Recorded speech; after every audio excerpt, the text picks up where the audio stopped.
मागे master mind आहे ना तुमचे बसलेले, त्यांना सांगा. आणि मी इकडे कोण पण नगरसेवक आला, मी डिस्क्वालिफाय करायला लावणार, मतदान करणार नाही आम्ही.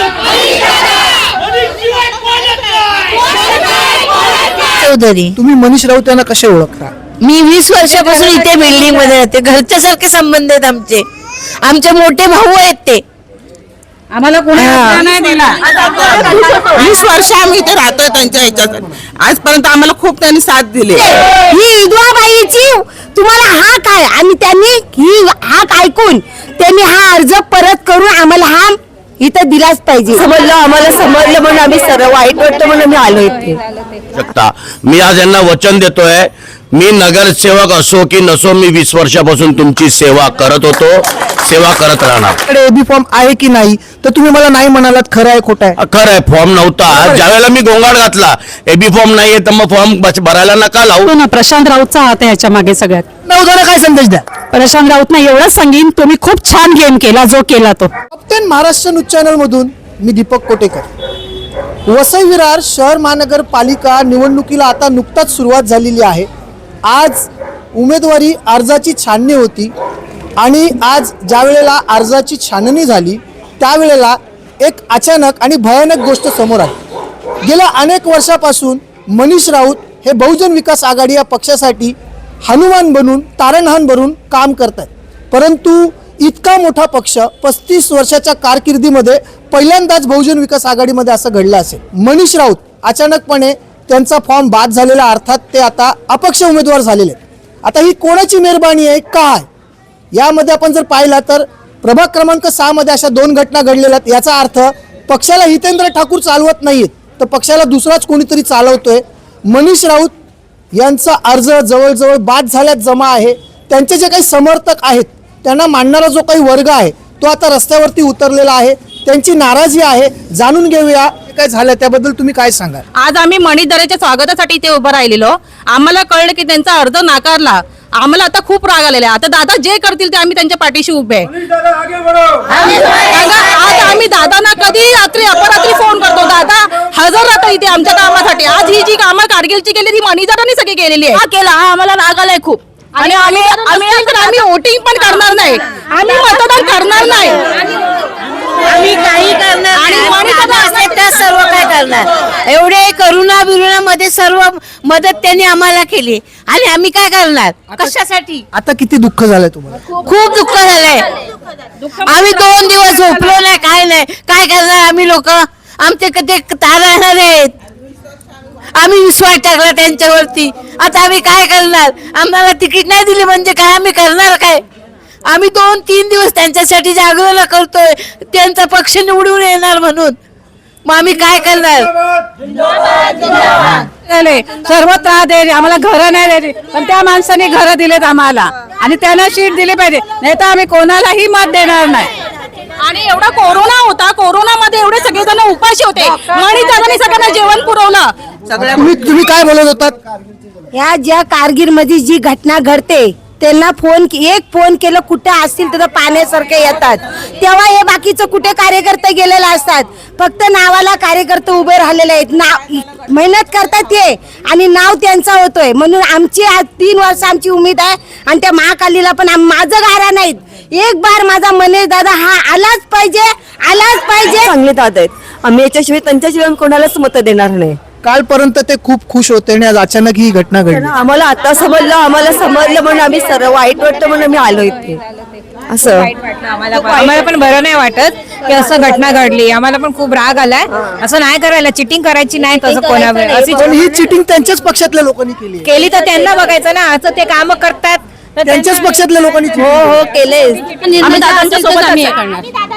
आम्ही मत देणार नाही कोणालाच देणार नाही, त्यांच्याशिवाय मत देणार नाही आम्ही कोणाला. मला वाटते वसई विरार शहर महानगरपालिका निवडणुकीतील ही सर्वात मोठी बातमी असेल. या लोकांनी आता निवडणुकीवरतीच बहिष्कार टाकण्याची गोष्ट हे करतात. 2014ला आमची घरं तुटलेली, तिथे त्यांनी आम्हाला सहकार्य केलेलं होतं. आज त्यांना तिकीट नाही दिलं. आज आमचा आदिवासी समाज आहे, त्यांचं एकही मत त्यांना दिलं नाही जाणार. त्यांना तिकीट नाही दिलं म्हणून त्यांचं एकही मत आम्ही त्यांना देणार नाही. पण हे असं म्हणतात की कुठेतरी ह्या सगळ्या गोष्टी प्रशांत राऊत यांनी पहिलाच प्री प्लांट केल्या होत्या. त्यांचं ते आम्हाला काही माहिती नाही, पण आम्ही आदिवासी समाज म्हणून आम्ही एकही मत देणार नाही वोट. तारणहार बनलात, हनुमान बनलात, मला तुम्ही नारद बनवलात, परंतु जे आता तुमच्या बरोबर झालेलं आहे ही एक प्रकारची गद्दारीच आहे. याला कसं उत्तर देणार तुम्ही आता? बघा, याला गद्दारी सांगता नाही येणार आहे. आमचा एबी फॉर्म उशिरा आला, तो प्रशांत राऊत सरांचा जो भाचा आहे बाळा तो घेऊन आला, बरोबर आहे. त्यांनी तो फॉर्म भरला, त्यांनी फॉर्म घेतले, त्यांनी काय केलं ते माहीत नाही.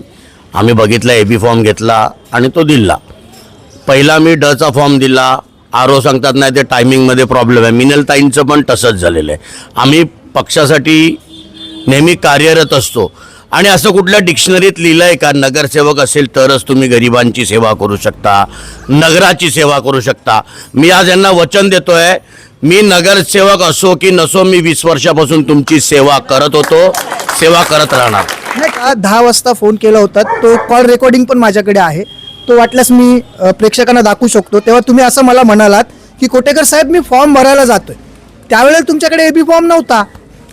ऐका नीट, खरं आहे की खोटं आहे? ऐका नीट, एबी फॉर्म नाही नाही, माझ्या प्रश्नाचं मी उत्तर द्या. ज्यावेळेला हॉलमधून फोन करून सांगितलं का माझा एबी फॉर्म नाहीये, काय करू, भरू का नको? नाही नाही, माझा प्रश्न तुम्हाला असा आहे की ज्यावेळेला तुम्ही उमेदवारी अर्ज भरायला गेलात त्यावेळेला तुम्ही पहिला फोन मला केलात की मी उमेदवारी अर्ज भरायला चाललोय, त्यावेळेला मी तुम्हाला असं विचारलं की तुमच्याकडे एबी फॉर्म आहे की नाही, तर तुम्ही मला नाही म्हणालात. खरं आहे खोटं आहे? खरं आहे, फॉर्म नव्हता. बरोबर आहे. ज्यावेळेला मी गोंगाट घातला एबी फॉर्म नाहीये तर मग फॉर्म भरायला नका लावू, तर कागद जमा करायला खूप त्रास होतो. म्हणजे याचा अर्थ तुम्ही निष्ठावंत असून चालत नाही. निष्ठावंत असताना आपण ज्याची भक्ती करतो त्या देवाची देखील आपल्याबरोबर प्रसन्नता पाहिजे ना.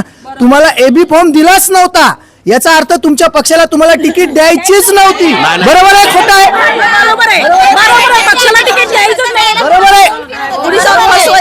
बरोबर आहे की खोटं आहे? बरोबर आहे की चुकीचं आहे? बरोबर आहे. बरोबर आहे चुकीचं आहे? बरोबर आहे, बरोबर आहे. तुम्हाला पक्षाला तिकीट द्यायचं नव्हतं, मान्य करा. निर्णय का मला आप्पांविषयी आणि दादांविषयी कुठल्याही प्रकारचं काही मला त्रास सेठ दिलदार है पर चमचों से परेशान है. बरोबर है की नाही? सेठ दिलदार है लेकिन चमचों से परेशान है. मी जो निर्णय घेईन, माझे हे जे नागरिक आहेत जे माझ्यावर अवलंबून आहेत, बराच आमचा पट्टा आहे, तर त्यांना आपण अडीअडचणीला मदत करतो, पण त्यांची पण जबाबदारी आमच्यावर आहे. त्यांना विचारल्याशिवाय कुठलंही पाऊल घेणार नाही. पण माझा जो निर्णय असेल तो तुम्हाला लवकरात लवकर मी सांगेन. नाही, पण तुम्ही आता म्हणताय त्या गोष्टी मला समजल्या, परंतु ज्या पक्षांनी, ज्या पक्षातल्या लोकांनी, ज्या चमच्यांनी तुमच्याशी गद्दारी केली त्यांचं काय? अहो बाबा, कोण चमचा आहे कोण टोप आहे, गद्दारी करण्यापेक्षा बघा, तर ज्यांनी गद्दारी केला आहे तो त्याचे भोग भोगेल. आम्ही आमच्या नागरिकांना सुरक्षता आणि यांची सेवा कशी करता येईल आणि यांना संरक्षणाची जबाबदारी माझी आहे, त्याच्याविषयी मी सविस्तर तुम्हाला 2 दिवसामध्ये सगळ्यांना कळवीन. मान्य आहे, दादा जो निर्णय घेतील तो मान्य आहे. त्या पक्षाने आमच्यासाठी काही केलं नाही आणि त्या पक्ष म्हणजे आमच्या परिसरात कसे येतात त्यांना लाज वाटायला पाहिजे की त्यांनी आमच्यासाठी काही केलं नाही आणि त्यांनी वोटिंग मागायला आमच्याकडे यायचं सुद्धा नाही. ऍक्च्युली आमच्या कारगिलमध्ये जेव्हा संडास बाथरूम भरायचे जे हे झालं होतं, आम्ही कंप्लेंट पण केली, एकही नेता इकडे आला नाही. मनीष काकांना फक्त अर्ध्या रात्री एक फोन केला, दुसऱ्या दिवशी त्यांनी माणसं कामाला लावली आणि आज आमच्या संडास बाथरूमचे प्रॉब्लेम सॉल्व्ह झाले. मग आम्ही दुसऱ्या नेत्याला का म्हणून मत द्यायचं? तुम्ही फक्त मतदानासाठी ते मत मागायला येता, मग आम्ही या माणसाला का म्हणून मत देणार नाही? पाहिलं तर मनीष राऊत यांच्यासाठी आता एक समर्थकांची गर्दी या ठिकाणी जमलेली आहे. आता त्यांची गोची अशी झालेली आहे, एकतर त्यांना उमेदवारी लढवावी लागेल आणि जर खरंच पक्षाची त्यांच्यावरती निष्ठा असेल तर पक्षाकडे एक संधी आहे, पक्षाने त्यांना पुरस्कृत उमेदवार म्हणून उमेदवारी देऊ शकतात आणि असं कित्येक वेळा झालेलं आहे. 2009च्या निवडणुकीमध्ये राजेंद्र फणसे यांच्याबरोबर देखील अशीच घटना झाली होती. त्यावेळेला ते नारळ चिन्हावरती निवडणूक लढले होते आणि शिवसेना पुरस्कृत उमेदवार होते. आता बहुजन विकास आघाडी इतक्या मोठ्या निष्ठावंत कार्यकर्त्याला मुभा देणार का? खरंच जर बहुजन विकास आघाडीचे सर्वेसर्वा हितेंद्र ठाकूर असतील तर ते हा विचार करतील, अन्यथा या पक्षामध्ये परिवारवाद चालणार याच्यामध्ये दुमत कुठेच नाही. आता हितेंद्र ठाकूर नेमकी काय भूमिका घेणार हे देखील पाहण्यासारखं ठरेल. येणाऱ्या काळात मनीष राऊत काय भूमिका घेणार हे देखील पाहण्यासारखं ठरेल.